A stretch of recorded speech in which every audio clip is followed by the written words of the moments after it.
Pulp MX Network production.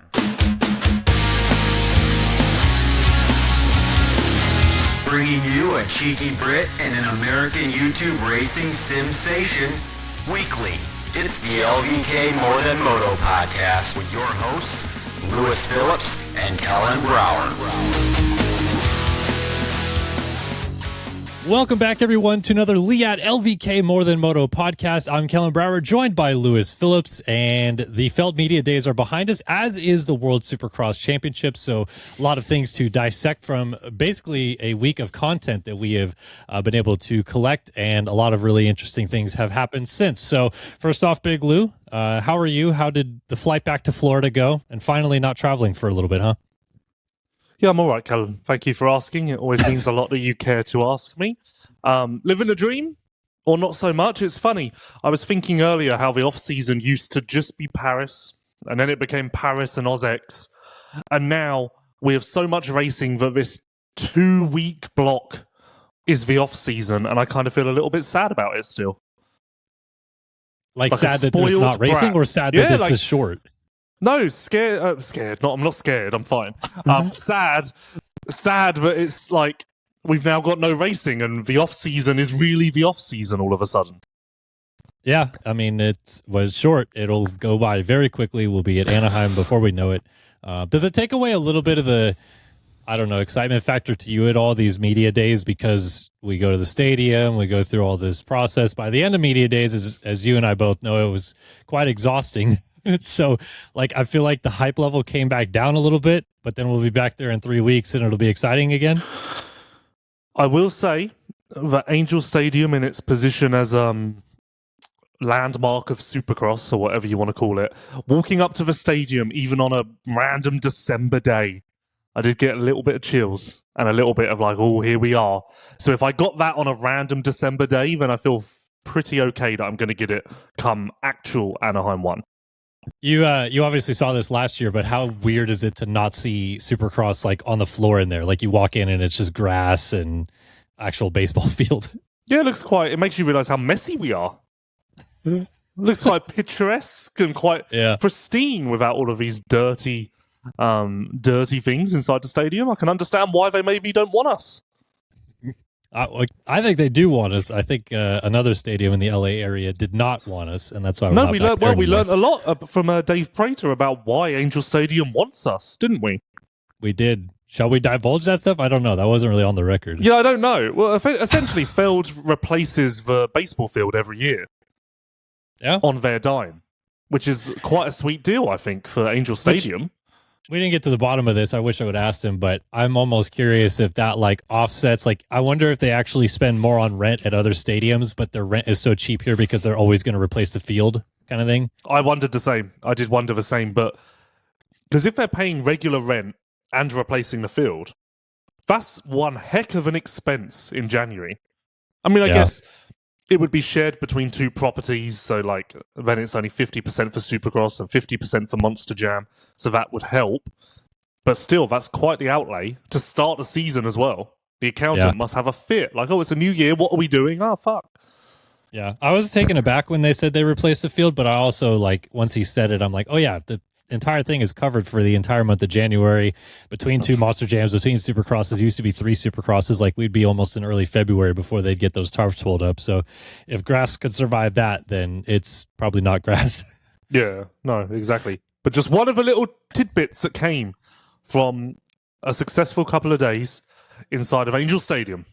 Absolutely. And we're going to get into a lot of those different tidbits that we learned coming up on the show. Before we do that, I want to tell you guys, of course, about Leatt. Leatt, and protection is in our brand DNA. It started 20 years ago with the groundbreaking Leatt neck brace and continues today with an extensive product offering of protective gear and riding apparel. But what Leatt really stands for is inspiring confidence and ensuring safety with every ride. Check out Leatt.com to check out all of their 2026 line of gear, including their 6.5 neck brace on sale today.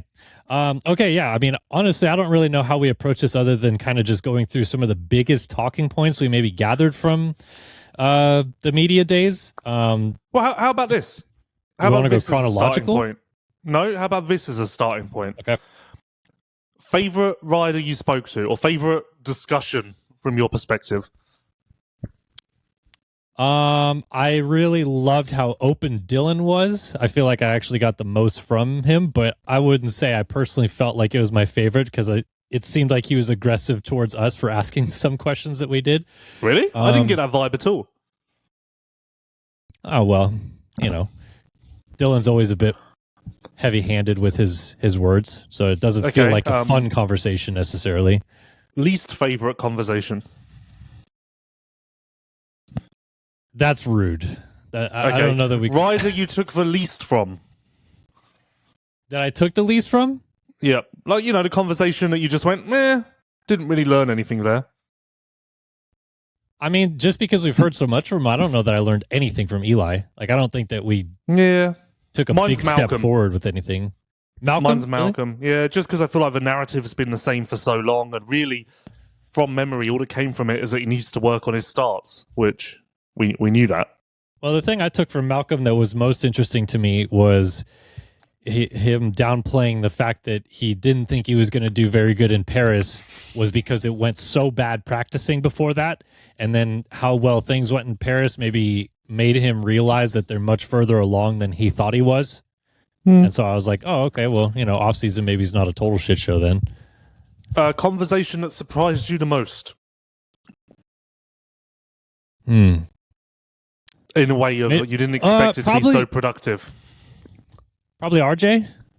Just because we turned that corner of him not really maybe wanting to talk about his crash. Then you started asking about it and he spilled a lot of beans about it. So okay. Media member you hated the most in the room. I'm not touching that. Oh, what's your answer? Those who are in the room would be able to figure it out. And it stays between the room. Yeah. And for those that don't understand this still, because like I put up a long form video on Pulp and part 2 is coming soon. Basically the way this is set up is the rider comes in and sits at like this little table, and all these media outlets, there's 10 there, are surrounding him, one representative each at these outlets. And so it's really hard to get any sort of good quality audio from this because you have to hear 10 different people in a circle plus the actual person talking, the rider. Yeah, because thinking about it now, we discussed like how next year maybe having one boom mic or whatever, but that still maybe wouldn't pick up us very well. So although the rider's fine, the audio as a whole still would be quite shaky. Yeah. No, I mean, the only way to get it right is to have everybody have their own little like mic stand at the table like you would at a press conference or something. But I think that would be maybe we probably can too just get a mic far-fetched. like I'm holding and then we just pass it around. But that would take too long because then it would just be like, okay, pass over to him, and all this stuff. True. So that's true.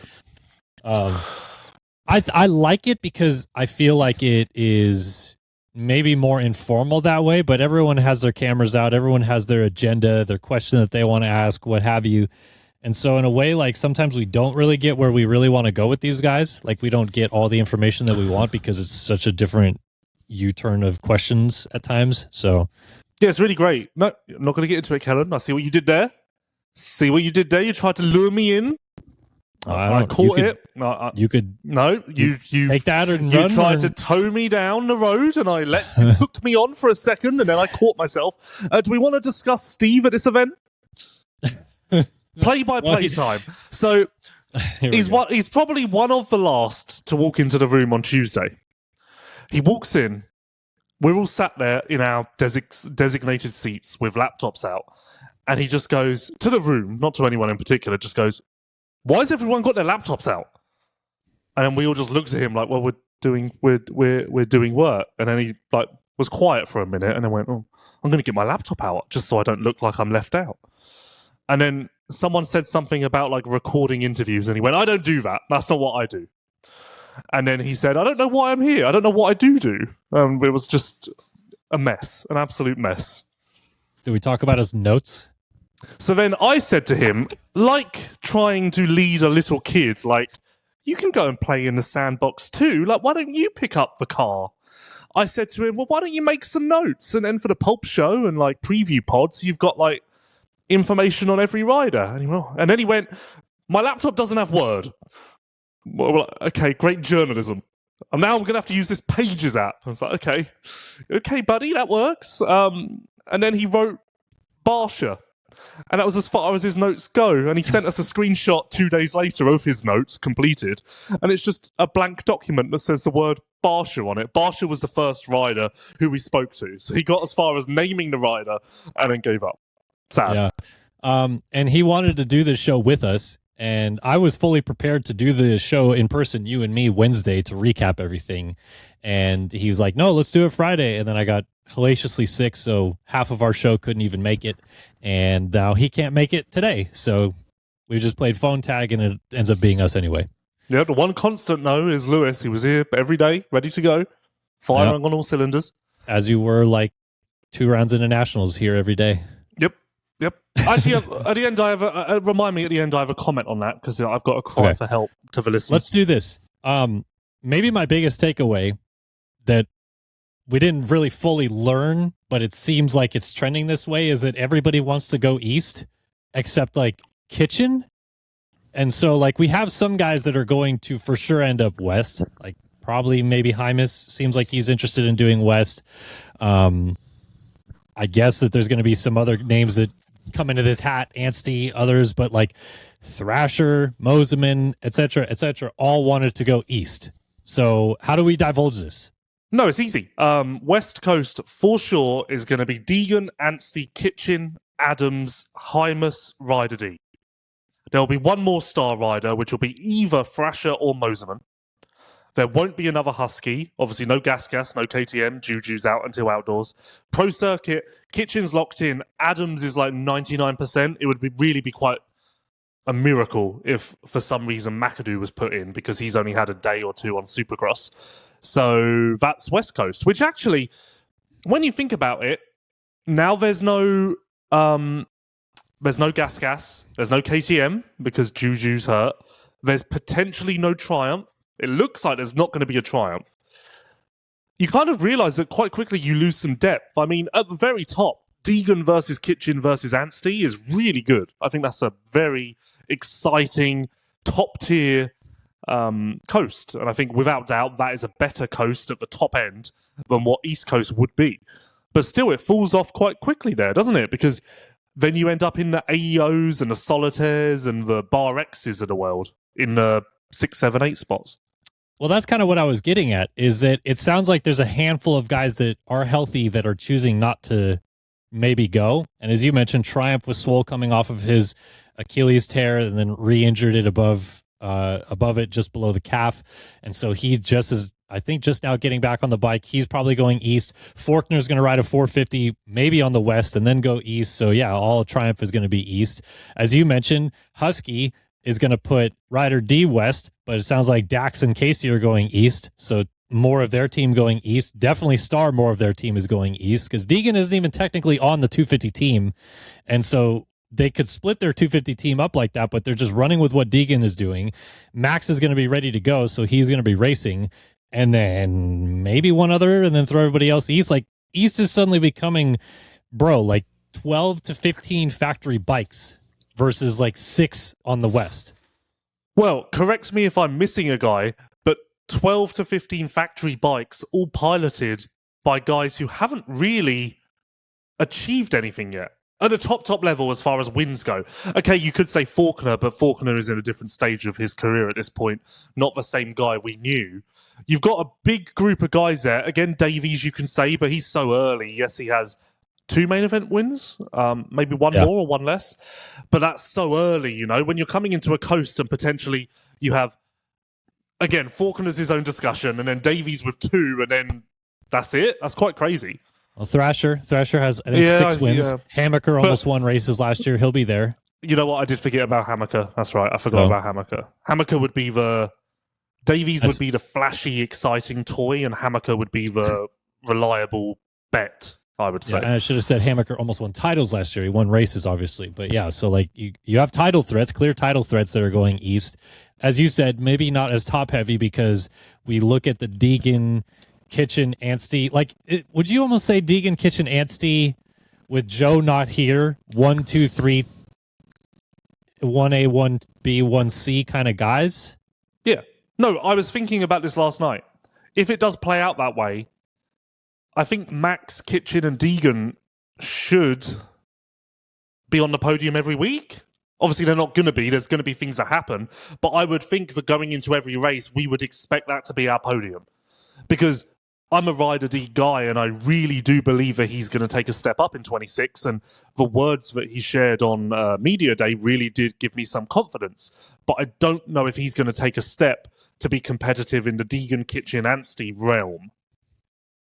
So, and the same with Hymas. Yes, Hymas was in the title fight on the East Coast this year, but it was almost by accident, and his results were fairly inconsistent, and I feel like he still needs to take a step in order to get to the point of being competitive for a championship against those top guys. Now, Hymas on the East, I would be a little bit more open to having a conversation because there's a little bit more wiggle room there for inconsistency and mistakes.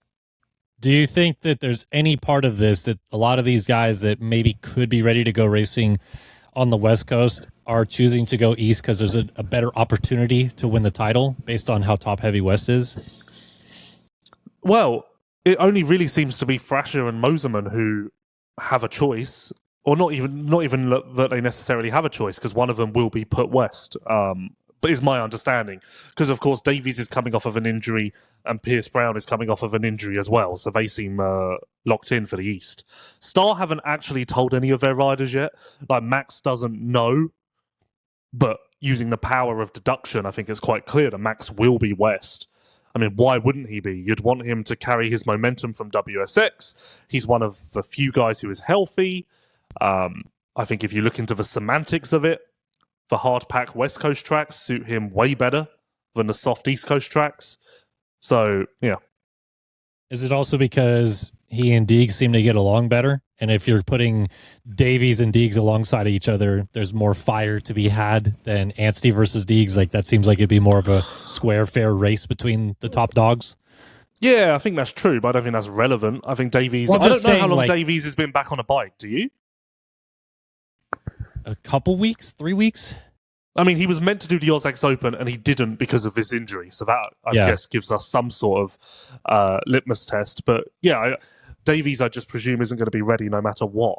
But yeah, I feel like we've kind of got a clear picture now. I really do. With the exception of the third Star guy. Yeah. Well, like I said, I'm surprised. I expected there to be a little bit more of, I don't know what coast I'm racing, and I'm going to be ready to race either one kind of answers. But as you and I realized, especially halfway through the second day, there was a lot of guys that were like, I definitely could race West, but I want to race East. Like, there was more of that being said than I expected. So yeah, that's but why I think only Moserman and Thrasher said that, because McAdoo said, yeah, I'm back on a bike, but I've only been doing supercross a couple of days. Jalek said he could race West. Jalek said that, but Jalek also said I've done 2 days of riding. I'm just saying, like, that's what I mean, is that, there wasn't He was more like, I guess I could do West if you wanted to force me to. Yes. Like, you know, it wasn't a, yeah, I could do West, I'll be ready for A1. It was more like yeah, I guess, you know, like, I think only Moserman and Thrasher of the group were adamant, they're like, yeah, I'll be ready for A1, because McAdoo, Swole, Hammaker's not even back on a bike. Faulkner's only had 5 days. There's a lot of guys who have barely rode. Yeah. Yeah, I mean, there's certainly a lot of people coming back that I can fully understand. Like, I'm still kind of just taken aback by Moserman saying I've been on the bike for how long? 3 months? And then he's like, but I got to keep building my base to be ready for East. So yeah, Moserman's a unique guy. He's the only guy who walked into the room and asked if this was live, which is also a bit of a test or an indication of where we're at. And yeah, I think that I don't think the Star will really put stock into what Moserman's saying. And his request, which for those that don't know, was basically, I started Supercross sooner than all of my teammates. I got back on a bike sooner than all of my teammates, but I have already gone to Star and requested to do East because I want to build my base up so strong that come the end of outdoors, the base is still relevant. Yep. And not racing for 6 weeks at the start of the year helps that. Yeah. Like, at this point, maybe you want to do an outdoor only deal? But maybe we just do that? Maybe we just wait until High Point? I'm not taking his words like that literally. I think he could. No, I know, I'm race joking. I'm joking. Yeah. No, it was pretty funny for sure. But yeah, I guess you're right. Like that does give us a bit of a clearer picture, even though they're not going to announce until probably the day of. Like, I don't think we're going to be surprised with anybody switching last minute at this point.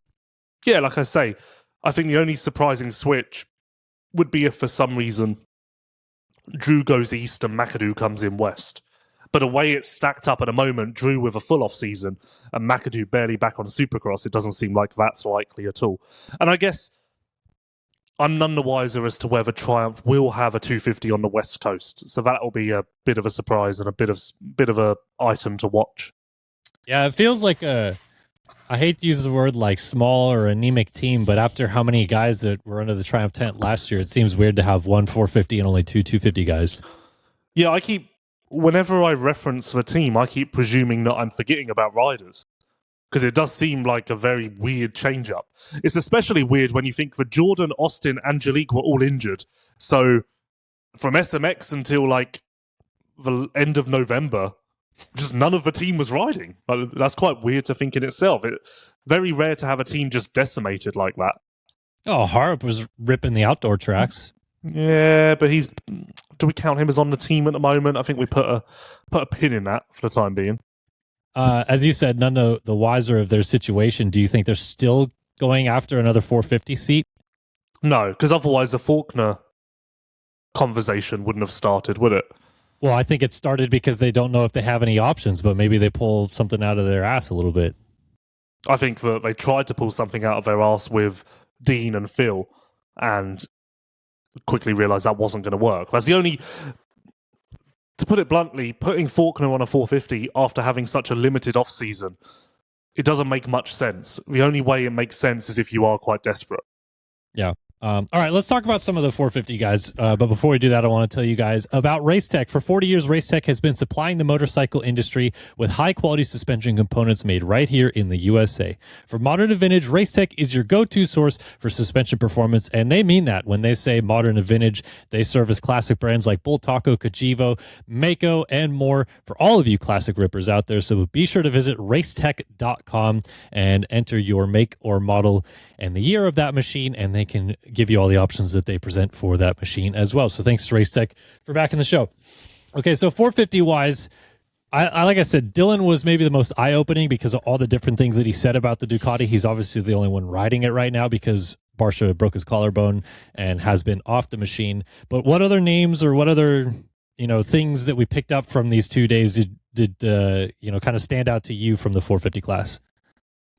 Well, my headlines are this. RJ was hurt, broken scapula, broken ribs, and missed 2.5 weeks. Faulkner is potentially racing 450 SX, as we covered. Ferrandis loves the Ducati frame, as we covered.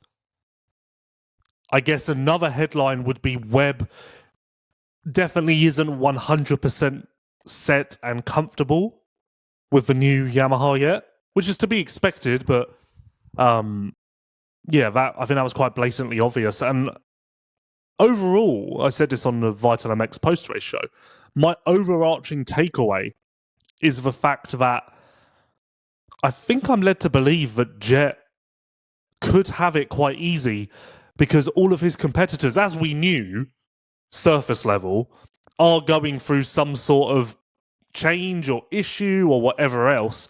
And Jet sat in the room and was like, yeah, this is much better than last year. This is good. And whereas Tomac obviously talks about the adaptation to the KTM, Webb about the 2026 Yamaha. Chase was fairly positive, but let's not overlook the fact that although he was positive, it is still a change. So I think I came away from there thinking, oh no, this could really be a jet season, let's say. Yeah, I agree because he didn't really suggest anything was amiss after the off-season races. Said they came back and worked on stuff, and has it been perfect? No, but they're working through it, and they believe that they're going to find stuff a lot better than what they started the year with last year. Obviously, 11th and 12th between he and Hunter at the opener last year. But it almost makes me think that, like, even though they are still going through some of these issues, I wonder how much this maybe lends into the hands of someone like Roxon coming out and playing spoiler for the first half of the season or something like that. Momentum, not a lot of change, comfortable with his machine. We know he starts the season strong and he's on a roll right now. Like, he might be one of the few guys that no one's really considering because he hasn't been talked about amongst this group, but he's in a good spot, and we didn't get to talk to him at Feld Media Days either, but all these other guys, aside from like Jet, as you mentioned, kind of going through stuff. Yeah, and I mean, I've been consistent with this after his WSX appearances. I said after Gold Coast that if Roxon, or if Anaheim 1 was a weekend after, Roxon would be my favourite. And although the time since we last saw him on track will cause that feeling and excitement to evaporate a little bit, I'm trying to remind myself of how I felt and call back to that, because I do think it will still be prevalent, relevant come Anaheim 1 and even through that West Coast swing. You know, Houston typically hard pack, Glendale of course hard pack. I think that Kenny could, I mean, it's no surprise he's done this in recent years as well, but this year especially, I think that Kenny could be very competitive across the first 6-7 rounds. No, I'm 100% there, and I think that he's going to, like you said, fly under the radar with that just because of the time away, but WSX What about, in a similar vein, what about Anderson? To be honest, I don't rate Anderson or Savacci or Craig any differently than I would have based on what happened at WSX, because they got beat by basically every wild card that came down there. Like, if Anderson, through all of this, had been mixing it up with Deegs and J. Coop and Roxon a little bit more consistently and then wins the WSX title, I'd be like, okay, yeah, sure, man. But he didn't, and then they left, and no disrespect to Joey Savacci, but Jason Anderson's a supercross champion. He kind of probably should have worked him anyway, and they actually battled. So I don't rate him any differently. I think he's 6 to 10 probably next year. Yeah, it is difficult because Jason obviously looked incredible in South Africa, but then based on pedigrees, past results, should Jason not have worked Joey and Christian quite easily? I mean, so then does that mean that we are critical of Jason even though he won the championship? I don't like. It's such a weird thing to dissect. Even on the other end of the coin, do we give Joey props because he actually raised his level to meet Anderson? It's almost impossible to figure out, and I guess Anaheim 1 will provide better coverage of how that sits. But it's a hard one to digest. It really is. Well, I just go back to, again, Anderson looked great for sure. Maybe not so much in the whoops. Like, I still think he's got some work to do there, but pretty good overall. Kenny worked him. At all 3 races he was at, basically, Kenny was a lap or 2 seconds, or a second or 2 seconds a lap faster than him on every track. And so if you take that to Anaheim, 2 seconds a lap over a 20-minute race, you get 18 laps out there or something, he's going to put 30 seconds on him, 40 seconds. Like, I that's what I go back to. So, yeah, I don't know about that. Can we talk about KTM a little bit? Well, one more about Anderson. All of that's true, but in the landscape of everyone struggling and trying to overcome change, and Anderson is as well, of course, but does that not open the door a little bit? It does, just because Jason does start seasons well. Like, he's very Roxon-esque like that, where, I mean, even his championship winning season, he won 4 of the first 7 and then didn't win anything else, but managed the championship. And then, like, last year, he podiumed A2, I think it was, or something like that. Yeah, and led a lot of laps. But the rest of the season, until he went out with his thyroid issue, was so, not really anything spectacular. So I think you're right. I think because he's got momentum on his side, the same way that we mentioned with Roxon, okay, maybe that carries confidence in and he mixes it up top 5 a little bit more often to start the year, but I don't know that lasts. Yeah, that's fair. I mean, that's fair. Let's talk KTM, though. Prado, Plessinger, Tomac. Prado, I don't think we learned anything from, other than he's just doing his laps. Didn't talk about the proposed shock failure. Didn't want to get into his 2025 season at all when asked. So, yeah, I don't know, man. The Bakers thing was interesting, though. We didn't know that. Yeah, he's moving there. It doesn't sound like he's all in with Alden necessarily. No, he's not. He's not. That was adamant. He's on the Chase VL program. But that's what I'm saying, is that Chase VL program, I don't know if it really worked last year, and so I don't know that necessarily works this year. Yeah, he's actually in Clermont at the moment, as is Tomac, I believe that they're all there doing kind of a Club? deep dive. No, Oh, I thought you said Club. Bakers. No, Clermont. Claremont. Oh, okay. Yeah, Tomac's out there riding as well at the moment, as is Prado. So quite a big KTM shakedown going on. Do you think there's anything to KTM still does do quite a bit of West Coast testing where other teams maybe do not? They will a little bit before A1 starts. Cowie obviously will. But we start the season with 6 West Coast races, and other than Seattle, they're all going to be pretty dry and hard packed. Do you think there's any benefit to them starting so much with West Coast testing? No. All right, cool. Yep, no. I mean, there's no difference. It's not like anything's different to any other year, is it?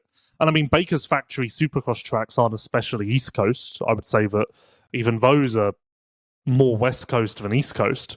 I guess one of the tracks breaks down a little bit, but one of them's super hard pack.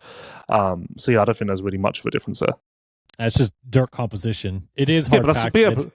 No, that's what I mean. Dirt composition. It's not East Coast. Well, it's hard packed, but it's a different clay. They're going to be sliding on blue groove concrete out here versus a clay that actually has some tackiness. Yeah, but to it. I more mean like pack. ruts and G outs. No, and all of that sort of. Yeah, I get that. Weird that AP never figured out what exactly his health issue was. Oh, he must have. He must have just not been telling us, right?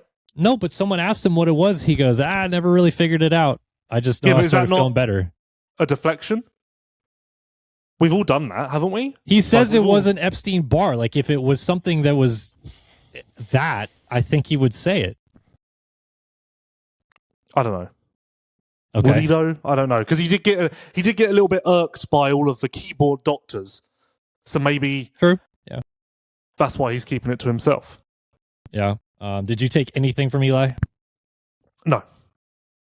I was too busy laughing because it was really funny how adamant he was that the scoop was not the problem in Australia, and it's good. Yeah, it's good.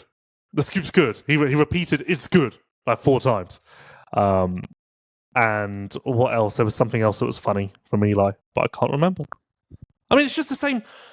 Yeah, got to get consistent out of the gate. Like we knew that. Yeah. I mean, it's the starts have always been his problem. I think they'll maybe be slightly more consistent on KTM than they were Yamaha because they seem to spin a lot more on the Yamaha. But I don't know. I don't know if I'm intelligent enough to dive into that one, Kellen. All right, fair enough. Yeah, so KTM Cowie Marchbanks 450 ride seems to be really level-headed about it. Huh? Oh, okay. I was going to say in jeopardy. Why? Well, like McAdoo came in and said, I've told Cowie, they know, I expect and I want a 450 seat. Kitchen was very adamant that his 450 future is secure and he isn't worried about it. So, like, it all made me go a little bit like Marchbanks' Ralph Wiggum, chuckling that he's in danger. Well, I mean, McAdoo, it caught me off guard a little bit because I was like, okay, in a perfect world, yes, Cam, that would be great for you end up on a 450 with Cowie. But even you should realize, like, you've got to iron a lot of the things out first before that becomes a reality.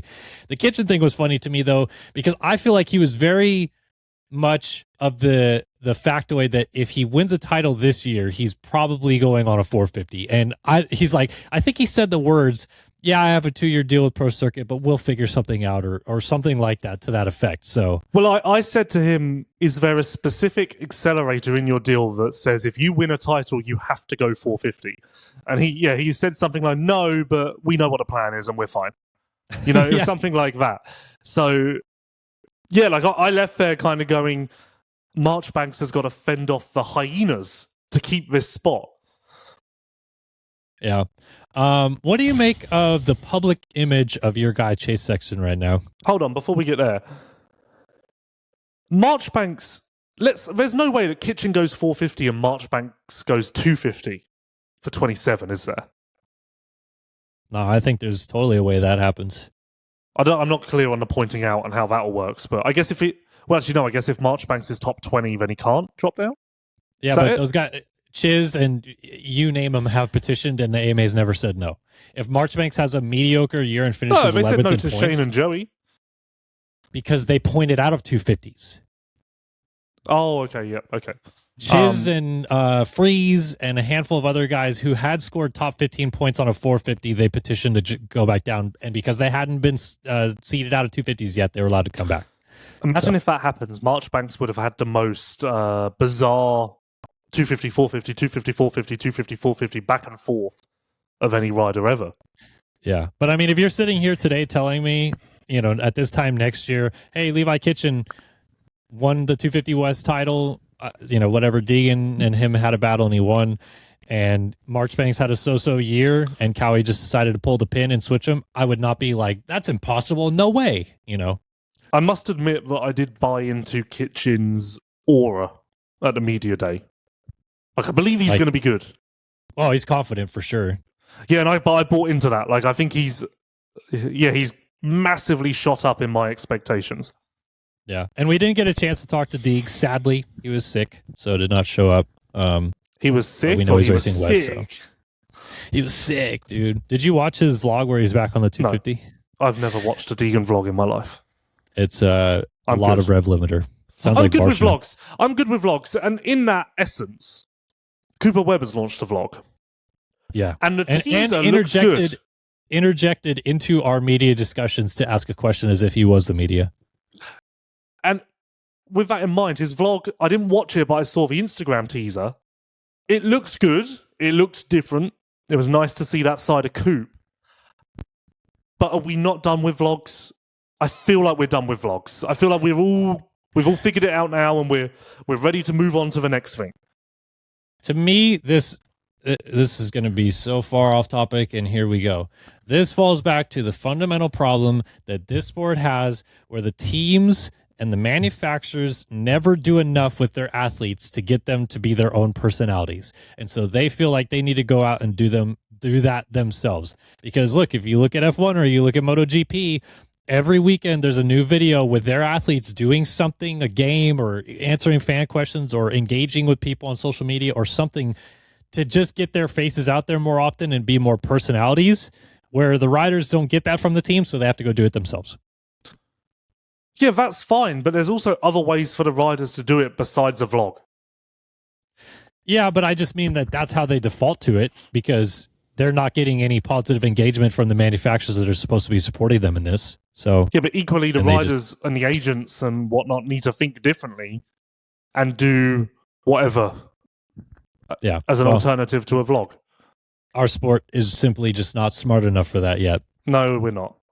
Everyone gets a vlog. I mean, at this point, from each race, there must be 4 hours of vlogs, 3.5 hours of vlogs. Oh, more, honestly. Because you look at guys like, you can go down the list and find the Morans, the Carnow, those types of guys. Their vlogs are 30 minutes every week. So I went as low as like McElrath sort of level. Oh, it keeps going, buddy. Yeah. Wonder what I should start a vlog. No one cares what we do.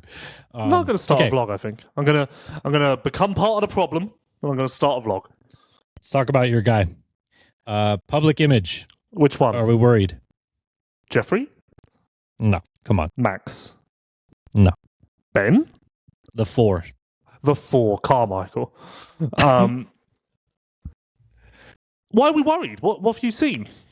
Well, honestly, nothing good from what he said on Media Day, which I was kind of surprised by. I thought he was pretty forthcoming with his changes and why he wanted to make them, and losing the fun with KTM and all this stuff like that. And I mean, again, your tweets and everything that comes back to you seems to be all positivity about Chase. But to me, it was nothing. It was all just like, what do you mean you lost the fun? You're supposed to be dedicated, blah, blah, blah, blah, blah, blah, blah, blah, blah. So.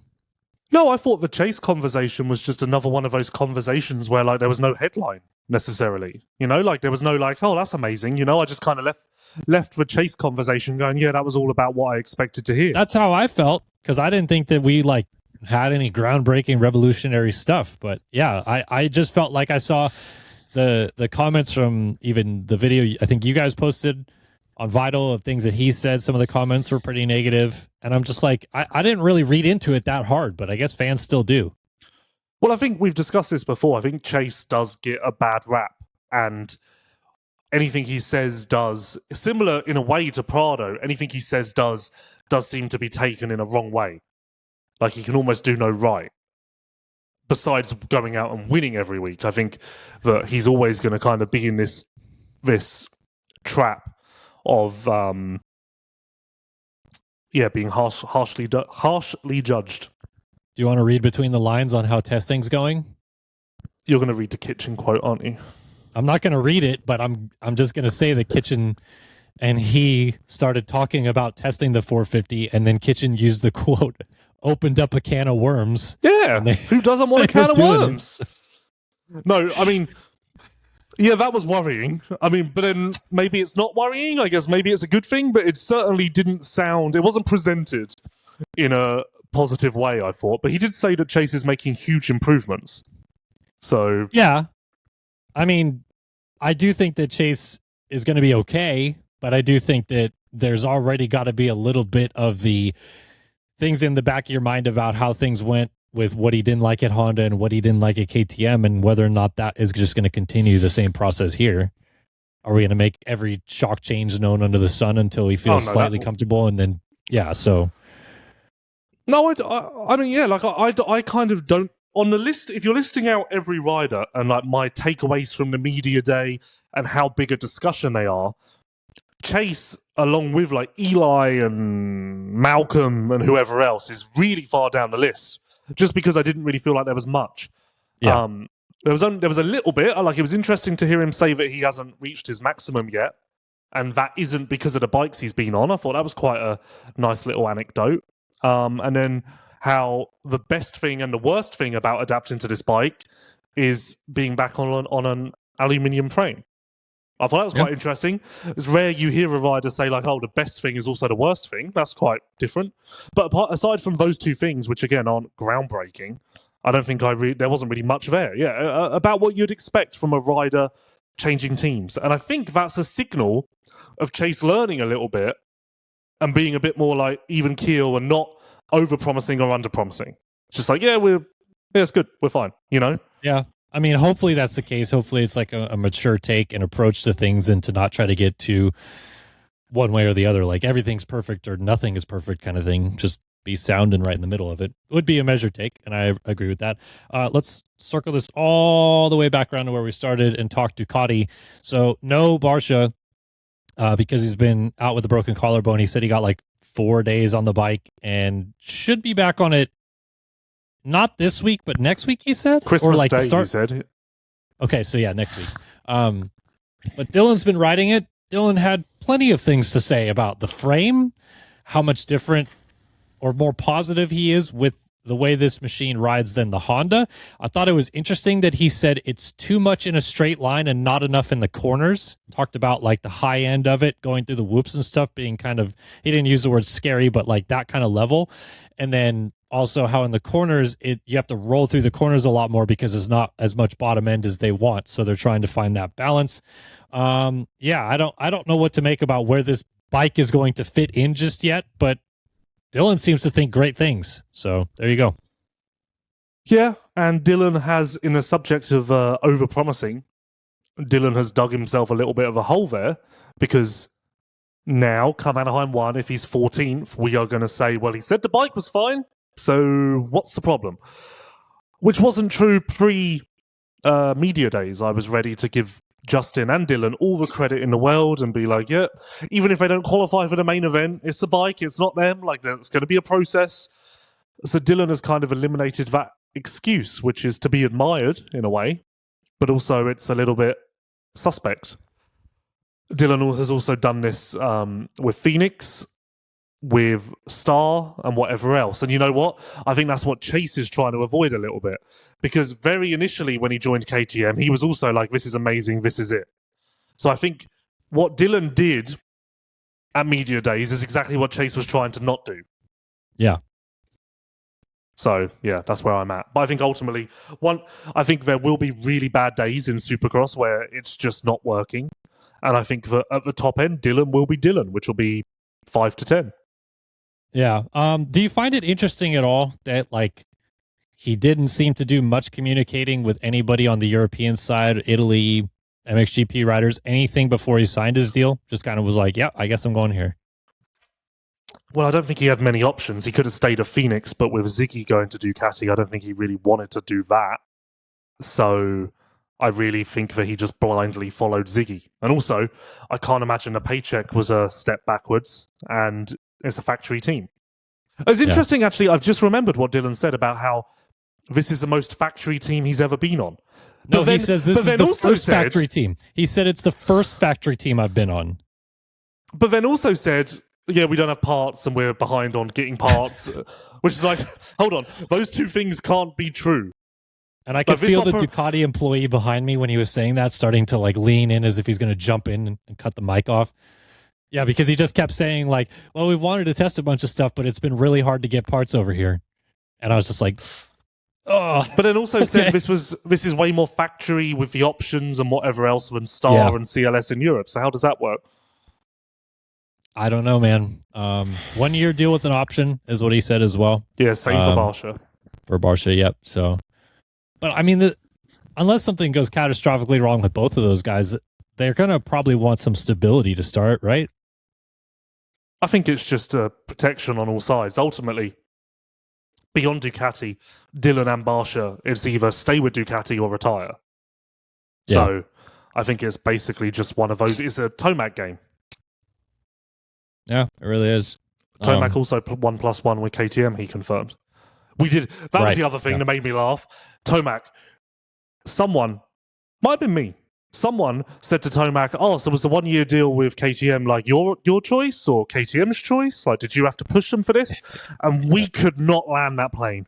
We were doing backflips and front flips, and at one point the plane was going nose first into the ground, and ultimately we never landed it. Yeah, no one knows. I think he laughed and then said, I don't know. It's just that's how it happened. But there was also a lot more ums and ahs. And yep. At this point, I think Tomac ended up with a 1 year deal because he did a deal or no deal style format and just picked a box or a briefcase and opened it up and it had a 1 year deal in it. Yeah. All right. Anything else from Feld Media Days we want to go over? Is there anything good, funny? No. It's a long day. Yeah. Really enjoyed the Chipotle on day one and the Mexican catering on day two. Yeah, I was really impressed that you very much liked the Mexican catering on day two. I was worried that it would not be up to your standards. So Yep, and then even it really changed my life because I really enjoyed the carne asada. So then when I went to Chipotle later that week, I got carne asada for the first time. Wow. Your life is just moving on up. Yep. You know, this is where I'm at in life. I'm just so bored that I'm just fiddling. I'm just tinkering now. I'm the rider at the test track who's just changing clicks for no reason. Well, if you want to move your life up like Big Lou over here, be sure to head to Namura. Namura Technologies has been a trusted name in performance engine components for motocross, ATV, UTV, and personal watercraft for over 20 years. From complete rebuilds to high-performance upgrades, Namura delivers precision-engineered parts built to perform under pressure. Their expanding lineup includes cast and forged pistons, connecting rods, gasket kits, engine valves, and cylinder kits, all designed to meet or exceed OEM specifications. Find full product details and application coverage at Namura.com. All right, let's talk WSX here. Jason Anderson wins the SX1 class in WSX. Max Anstey gets SX2 title, wrapped it up 2 races early, but at the final round. And yeah, honestly, the 450 class really delivered this year. I think that you can look at all 5 races of WSX in the 450 class specifically and say, well, you can't say they didn't bring good racing. They brought stars, they brought action, they brought a championship battle that went to the end. Pretty good overall, I feel like. Yeah, I would agree. I think we were already kind of there after Australia, weren't we? But between Gold Coast and South Africa, 2 of the best races of the year, I would argue. And who doesn't want that in November and December? So, yeah, can't complain. Great racing. Don't know where it goes from here. Bon appetit. Any problems with what Jason and Joey were doing, either of them? No, the only thing I'm a bit confused about is how there's just no talk about Jason going off the track in the first main and then coming back on in second, but using the angle of his return to the track to immediately go back into the lead. Like, I don't know how... Yuriv, we know, is, of course, a very passionate team manager who doesn't really let anything slide.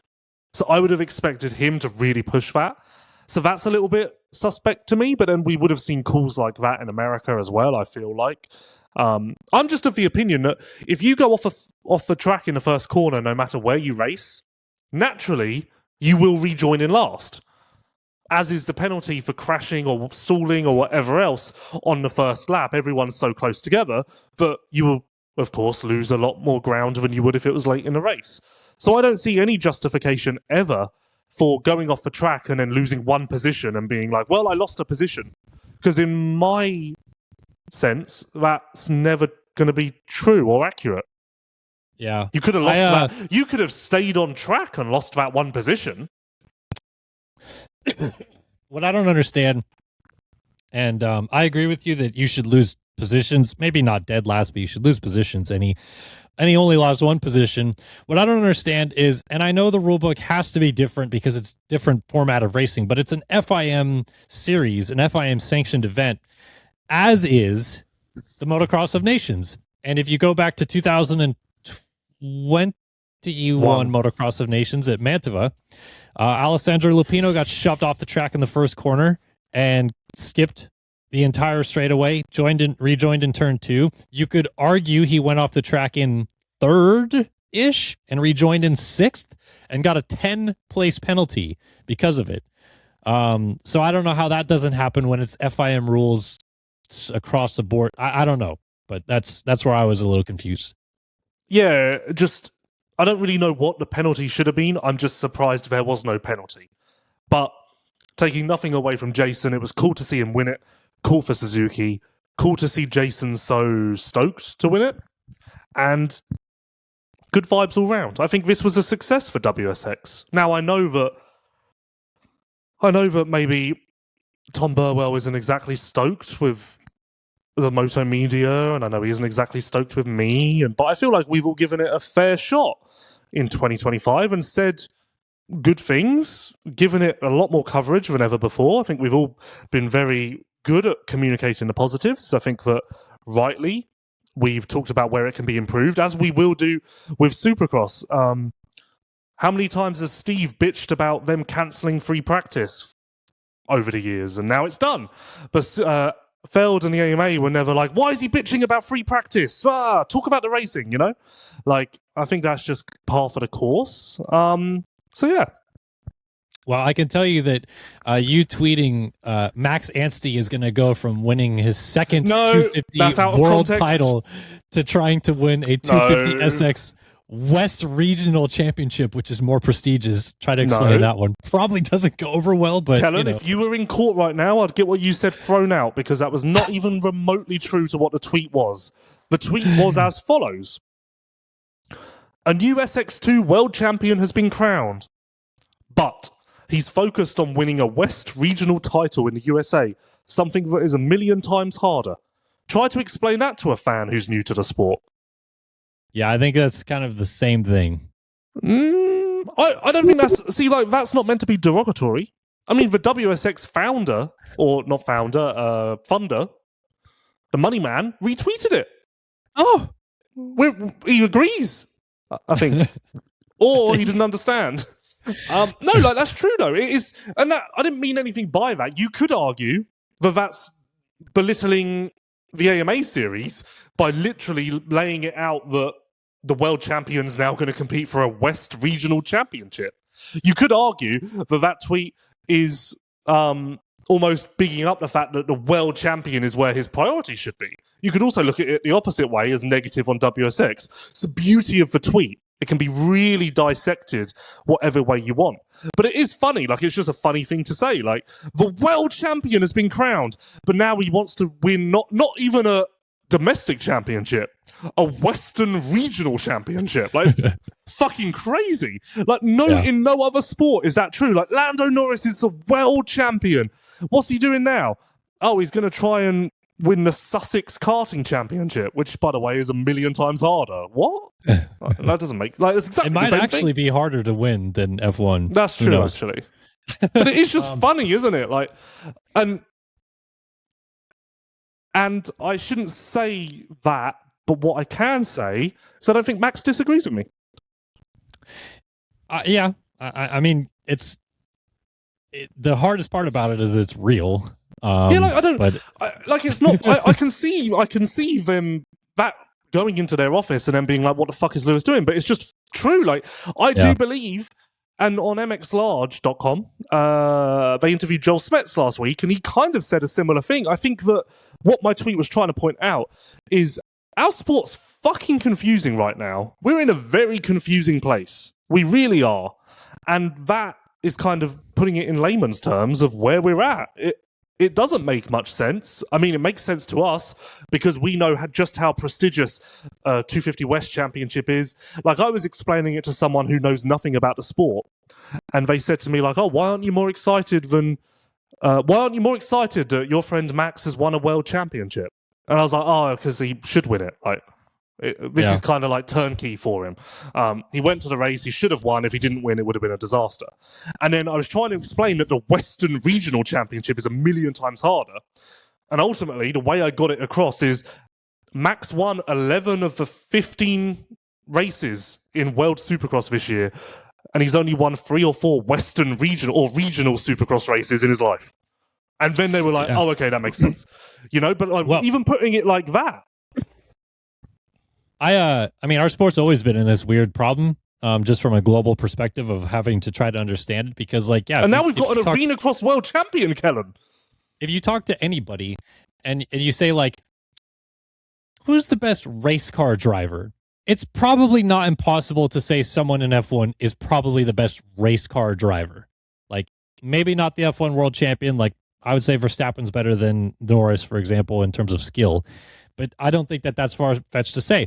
And if you say, who's the best street bike racer, you're not going to go to, like, the Superbike Championship. You might with Top Rack, but you're probably going to go to Marc Marquez in MotoGP. But now with motocross, like, as it's always been, who's the best motocross rider in the world? I think you and I would probably say Jet Lawrence, but Jeffrey Hurlings or Tim Geiser or all that have the world champion moniker that is attached to their name. So, like... But we've never had that problem with Supercross. And we still don't, because we know that the winner of the AMA Series is the best in the world. We're at that same level right now with Supercross, okay? There is a world Supercross champion, and they have that moniker to their name. Jason Anderson is now the world Supercross champion. But how do you explain that to a regular fan? Yeah, but that was my point. But that's what I'm saying. We've always had that with Moto. Yeah. Yeah. So... yeah, like, I mean, shoot, like that Max Verstappen clip where someone asked him, "Do you watch motocross?" And he immediately goes to Hurlings. Obviously, he's Dutch, so he probably will, but he doesn't talk about anything here in the USA, even though, as most, fans would probably acknowledge, the higher echelon of racing is in the USA. Yeah, I do encourage everyone to go and read that MX Large Joel Smets snippet of the interview where he talks about how he's kind of disillusioned with how confusing the sport is. He not only did he kind of knock down WSX, but he did SMX as well.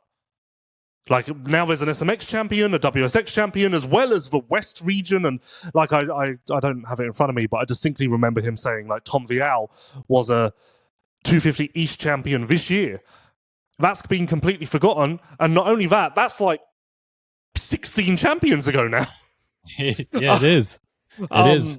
So yeah, quite interesting. But yeah, I don't really care. Like, it's not like I'm saying, "Oh, get rid of WSX for this reason." It's just funny. It's odd.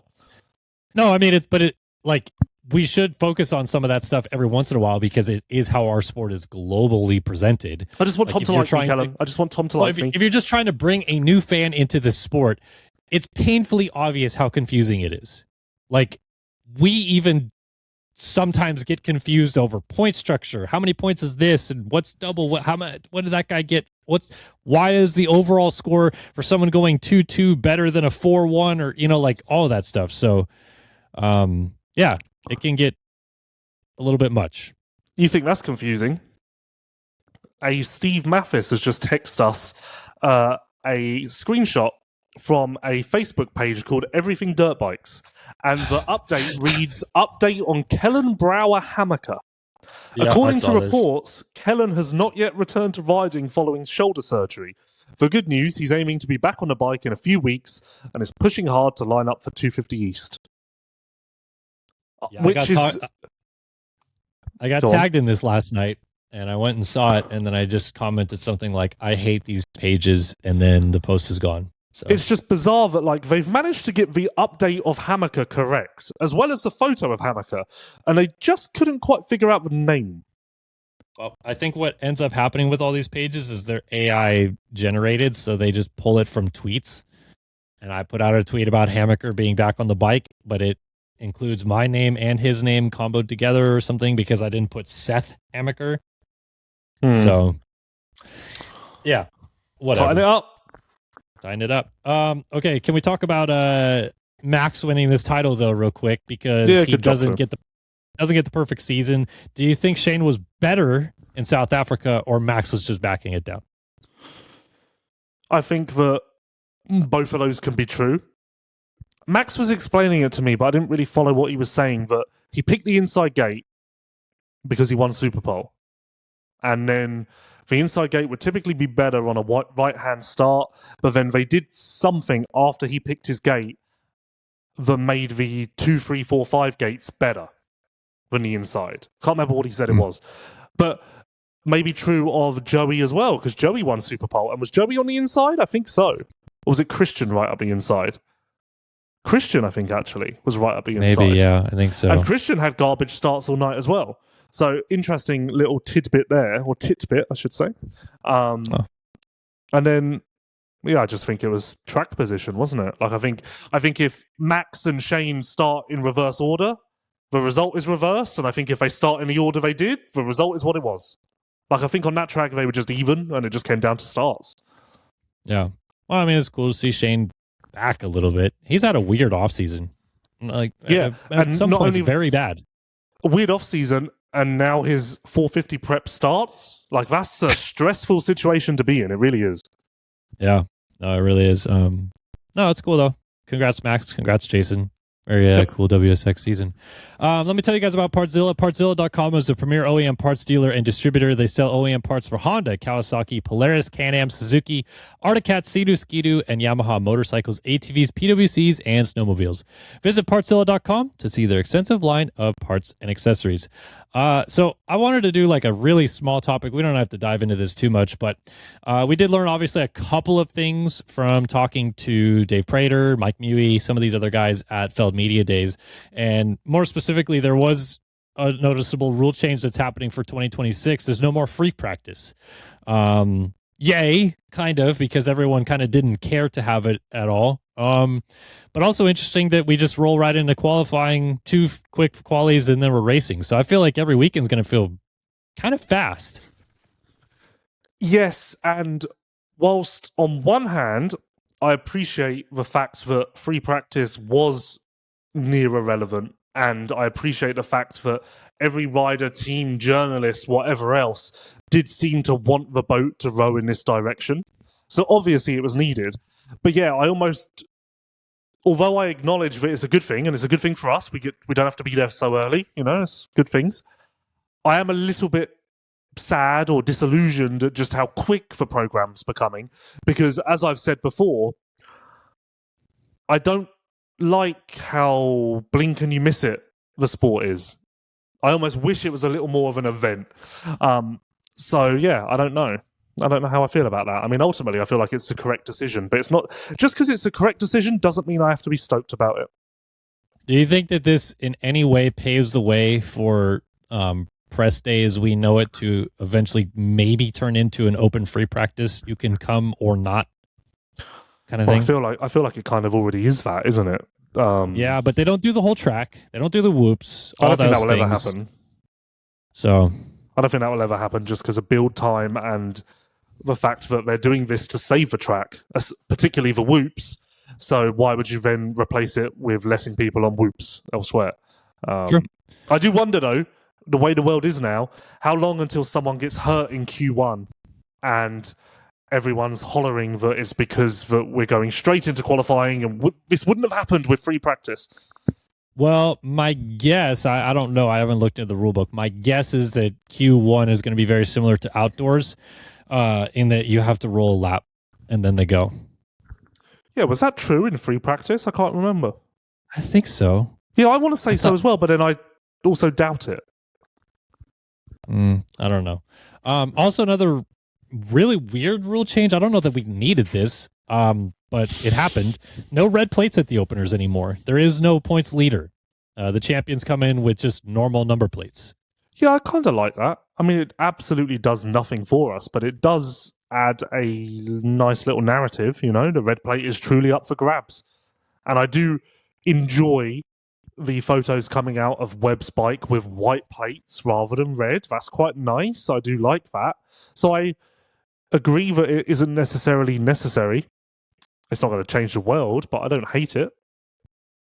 Yeah, I don't know. I guess I got used to the red plates being there and it like shining as that's the champion. Like it's very noticeable because in a way, Cooper Webb is the Supercross champion. He is number one. Like I think fans will always realize that no matter what. But Jet Lawrence gets to run the SMX plates at the opening round and like kind of has a little bit more flair behind it then. So I wonder if the SMX plates was it factored into this decision a little bit. You know, like maybe just to put more emphasis on that. Could be, I guess. I just like if you're a fan watching, you're a general fan, I feel like that's going to take you out of it a little bit because it almost kind of looks like the series has already started then. Like someone else is here with this flashy thing and the champ is just normal plates like anybody else. So you think that's weird? Just wait until the time where we have to see Jet without a purple background. That'll be the or a red background. That would be a trip. The time that a white background returns to Jet's bike. Yeah, and for many of those people that will ask, Mui was asked about whoops again, and they said they're still taking in data. They're still looking at options to go to 10 or 11 whoops, but it's not like a foregone conclusion that they're bumping it out to that much. They might at some point this year, but not set in stone yet. How about the WSX broadcast? You know what? No. I'm taking the high road. Taking the high road. Taking the high road. I'm learning. Are you talking about should we dissect the WSX broadcast or did they say something? Because I missed it. Well, now you've put me in a position, haven't you? In a track report, they said a Dragon's back's not been seen on a supercross track in 15 to 20 years. Which I laughed out loud at. It really tickled me. As I put in our group text, Twin Shocks and Dragon's back go together like peanut butter and jelly. Yeah, that one 15 to 20 years. 15 to 20 years. I think Justin Barsha and his collarbone and head would like to have a word with that statement. I heard that to get used to the South African track, Anderson called Jeff Ward for advice on Dragon's backs. And dude, like, okay, seriously, I'm not trying to be a dick. That's barely a Dragon's back. Like, I think you or I could have maybe hit that. Yeah, no, like, okay, from like the Instagram story of the track build, I was like, oh, it's a Dragon's back. When the riders were hitting it, it looked like a video game because it was just like, bump, bump, bump. Yeah, like it was like speed bumps. Yeah, it was like braking bumps up a face. Oh yeah. Oh man, WSX was good. I'm gonna leave it there. But yeah, that was Media Days. I like them. Yeah, that was Media Days, WSX, and now it's truly the off season. A couple weeks until we're ready for A1. Have any more thoughts on these last couple weeks of what we saw? A lot of thoughts. I just text Max and asked him for a rating of how hard the Dragon's back was. Meh. Excitement's building. I feel like we're at Anaheim 1 mode now. Get loud. Get excited. Here we go. Chanceability there's any more surprises now until A1. You mean surprises in the form of injuries? Injuries, Triumph announcing a 450 guy. I don't know. Anything. No, I think we're done. We're done. Yep. Does Fortner race A1 on a 450? I'm going to say no. I don't think it will eventualize. Okay. Like at all. Like you don't think even Houston he's not on a 450 or something like that? I don't think it will. I don't think it will materialize. All right. I think it is. It's obviously a very real discussion, but I think that ultimately they'll pack her up. What? Pack it up. Back it up. Hopefully he's not rolling up the windows, and that's why they're packing it up. No, yeah, I would be surprised if they go that direction. All right. But before we go, I have a fan question. I'll keep this Hit me. short because back when it initially happened, the feedback in the YouTube comments on socials was really helpful, but I was too ignorant and uninformed to pay attention to it. So Epstein-Barr is kicking my ass at the moment. Like, kicking my ass. We're going backwards a little bit, and I can't do anything.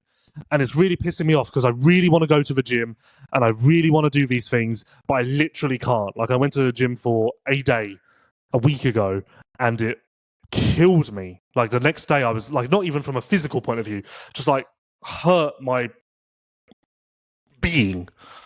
So I'm now coming to you people again, the same people who gave feedback the first time. It's been like 5 months since I was in hospital, which I guess that's kind of irrelevant because it's not like when I left hospital, Epstein-Barr, I left it behind in the hospital, which I think is where I went wrong because I've been judging it as if like I left the hospital and therefore recovery started that day.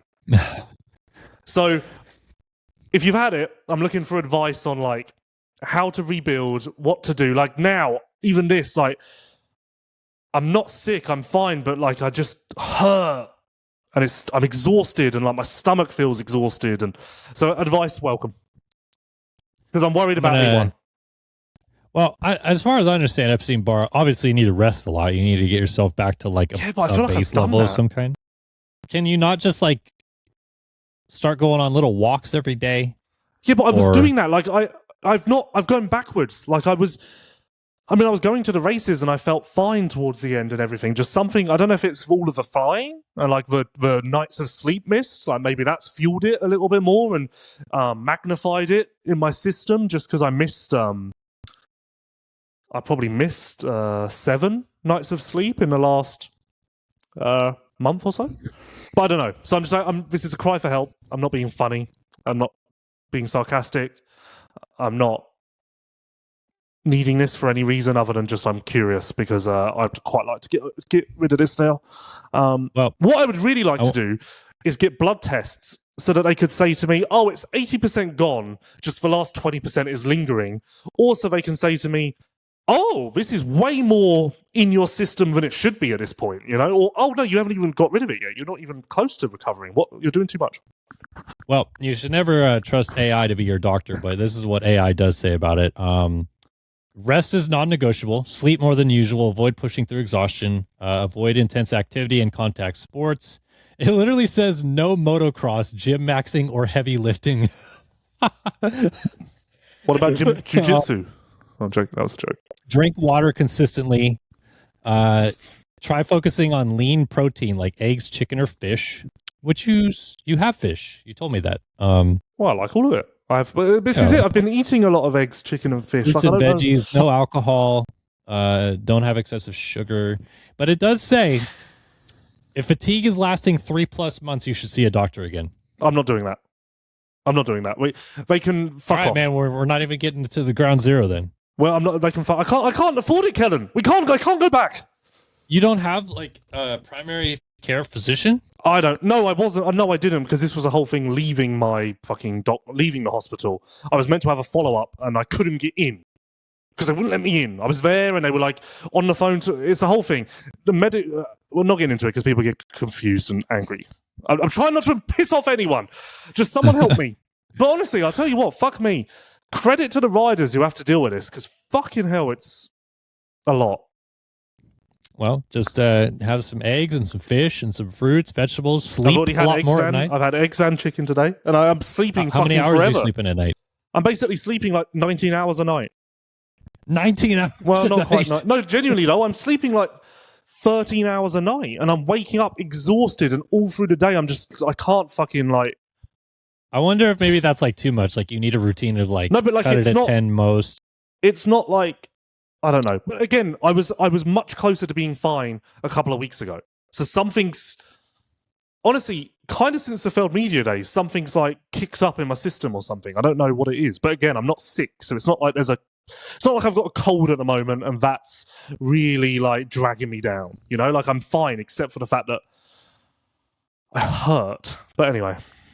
Well, Feld Media Days, the longevity of it dragged you back down, you know? I think what I'm going to do in the adrenaline system. This is, well, I just don't know whether to like try to just go to the gym every day and just try to like push through and establish That's some not sort what of... you should do with Epstein-Barr. Yeah, but I'm fucking like I'm like 7 months into Epstein-Barr at this point. Like, at what point do I... And go back to the doctor. No one can afford, unless someone's going to pay for me. Do you want to pay? You should have a primary care physician. Well, you should have insurance that helps with this. No one. I've got insurance, but no one cares about me. No one wants to give me primary care. No one cares. Everyone's turned their back on me. This is my co-host. The world has turned their back on me. All right. Well, the world out there. Why don't you suggest to Lewis what he should do? Because I can't get through to him. So I just need advice. Like, I just basically want someone to go, oh yeah, Lewis, I had Epstein-Barr. 6 months after I had it, I also felt terrible. Or oh yeah, I went backwards and then I just did oh yeah, go to the gym and spin for 10 minutes a day for 2 weeks just to do something and then build from there. You know, like, I'm just looking for something like that. Because A1's coming. A1 is coming. You better get ready. You're going to be in, dude. 17 supercrosses in 18 weeks. Buckle up. I'll tell you what I almost did this weekend, and I still might do it. Like a fast. Just because it's meant to, like, nutrients, though. But fasting is meant to like release all the toxins in your body, isn't it? And almost like give you a factory reset. So I'm wondering if I do a fast and then restart the whole eggs, water, chicken, fit. You know, like, I'm wondering if but you could gradually do that and still have the reset. It just will take longer. It's fucking depressing. I mean, you still need the nutrition. So. I'm in like the worst shape of my life, and I can't do anything about it, and it's depressing me like hell. But anyway, I'm sad, but hopefully the fans will have some actions you can take. Should I call Chase? I think you should. Yeah. He's never had Epstein-Barr. He's far too strong. Wait, he had heat stroke. I heard he tried to have Epstein-Barr and he fought it off with his bare hands. He had heat stroke. Didn't he have some sort of, not Epstein-Barr, but something from that? I don't remember him having heat stroke. Bro. When? You're Chase Sixon fan, remember this? He won his only 250 moto of his career and then couldn't start the second moto. That far. Oh yeah, I didn't realize we were going back that far. I was thinking like KTM time. No. No, he would laugh at me. He would laugh at me because I'm an inferior human being. He would laugh in my face. He would probably. He would think less of me. Well, this show's definitely gone off the rails towards the end, but I hope that people are getting mad at that lately. People are getting mad at that lately. They want it to be a little bit more pointed, and in response to those people, I suggest that you take your short little attention span to TikTok. Like, it's true. All right, okay, just tell them to leave, man. Just get out of here. No, but there are people who want this podcast to be as long as possible because they're working or driving or sat behind a desk. Like, it's true of me as well. I listen to 15 podcasts a week, whatever. And like, I'm always looking for more and wish they were longer because, like, whatever. So yeah, who cares? All right, man. Well, pray for Lewis. Hopefully they enjoyed this part. Or maybe I'll die before the next one, and then they would never have to. then the podcast will be really specific and short because it just won't happen. And then everyone gets their wish. Everyone gets their wish, and there we go. Everyone's happy. Hope you're happy, world. I feel like you're getting mad. No. Now my Epstein-Barr's flaring again because I'm overwhelmed. Oh, it's a vicious circle. Also, someone made me really... Who was it that I got mad at coming back from Media Days? I had an argument with someone. Where was I? I don't know. No one knows. I've got Epstein-Barr. It's the whole thing. Also, how weird is this, right? So, when I got back from Media Days, I got my bag down. I was on the aisle. Land. Ding. I got up, got my bag out, put it on my seat. And the guy who I'm sat next to just goes, "Oh, thank you," and just takes my bag. And I'm like, "Sorry? That's my bag." And he went, "Oh, I thought you got mine down for me." And I went, "Well, what one's yours?" And he was like, "Oh, the brown one." And I'm like, "Well, mine's black." Like, sorry? Is he colorblind? I don't know. Maybe. I didn't think of that. Maybe. In that case, I feel sorry for him and I shouldn't discriminate. Yeah. Be a better person. It was confusing, though. I was like, what the fuck? I am a better person. Do you want to know what sort of top guy I am? My Uber back from the airport, I did such a good job at socialising that when I got here back, the Uber driver got out to shake my hand. Wow. Which I feel like is some sort of like social achievement. My social skills club is going to be fucking amazed when I tell them that story. He's going to turn into your personal Uber driver. It turns out that he was also in a social skills club, and they told him to shake someone's hand, and make them feel important. Anyway, trickle effect. Anyway, everyone hates me and us now, and LVK is probably going to get cancelled because we've been rambling. So, well, I hope that Leatt Racetech and Namura and Partzilla do not hate us. They are fantastic sponsors of the show, and we appreciate their support as we do your support. You find people at home watching or listening wherever you are in the world. That has been another edition of the Leatt LVK More Than Moto show. Probably a week off for Christmas, but then back we'll the do week one after Monday that. next week. Oh, okay. All right. We're having a Christmas show. Well, Monday's the 22nd. It's far, that's fine, isn't it? Okay. All right. Well, Lewis is ready to work, man. He's working through the Epstein bar. I think we're going to do one every week now. I don't think we're taking a week off, are we? All right. No, I'm in. Let's go. Okay. Yeah. No, we'll do one. We'll keep going. Okay. Well, then we'll see you next week, people. Thanks for tuning in. And yeah, we'll see you guys next week. Christmas week coming up. Later, guys.